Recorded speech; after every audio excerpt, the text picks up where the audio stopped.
సార్వత్రిక ఎన్నికల్లో తుది అంకానికి వైఎస్ జగన్ రంగం సిద్ధం చేసుకున్నారు.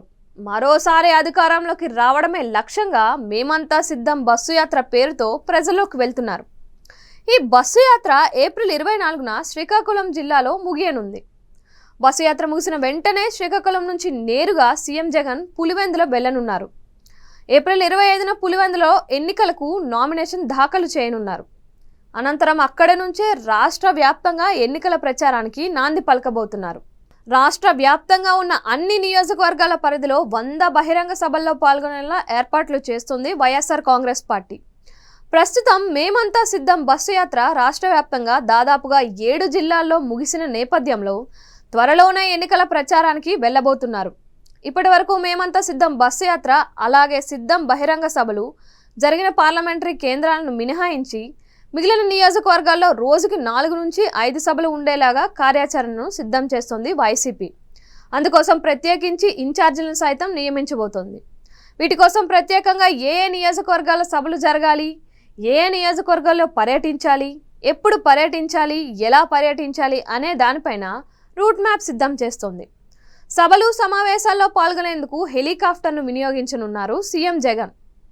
ఎన్నికలకు సమయం దగ్గర పడుతున్న నేపథ్యంలో ప్రత్యేకించి ప్రజలతో మమేకం అయ్యేందుకు ప్రత్యేకంగా బహిరంగ సభలు సమావేశాల్లో సీఎం జగన్ పాల్గొనబోతున్నారు. ఇప్పటికే వైసీపీ తరపున అభ్యర్థుల ప్రకటన పూర్తయిన నేపథ్యంలో వారి తరపున ప్రచారం చేయనున్నారు. ఇప్పటి వరకు ప్రాంతాల వారీగా సభలు నిర్వహించిన వైసీపీ ఇప్పుడు నేరుగా నియోజకవర్గాల వారీగా అభ్యర్థుల తరపున ప్రచారాన్ని నిర్వహించబోతోంది. తద్వారా పార్టీని ప్రజల్లోకి తీసుకొని వెళ్లటం, ఓటర్లను ఆకర్షించడమే లక్ష్యంగా వైఎస్ జగన్ రంగంలోకి దిగుతున్నారు. అందుకు తగ్గట్టుగానే యాక్షన్ ప్లాన్ సిద్ధం చేస్తుంది వైసీపీ. ఎన్నికలకు ముందు నుంచే అభ్యర్థుల ఎంపిక, మార్పులు చేర్పులు, ఎన్నికల్లో అనుసరించాల్సిన వ్యూహాలపై వరుసగా కసరత్తు చేస్తున్న సీఎం జగన్ ప్రస్తుతం ఎన్నికల షెడ్యూల్ విడుదల చేసిన నాటి నుంచి ప్రజల్లోనే ఉండేలా పర్యటనలు చేస్తున్నారు. ఒకవైపు ఎన్నికల కోడ్ అమల్లో ఉండటం, మరోవైపు విపక్షాల మొత్తం ఏకమై ఎన్నికల సందర్భంగా విపక్షాల వ్యూహాలను చిత్తు చేసేలాగా కార్యాచరణ సిద్ధం చేసుకున్నారు.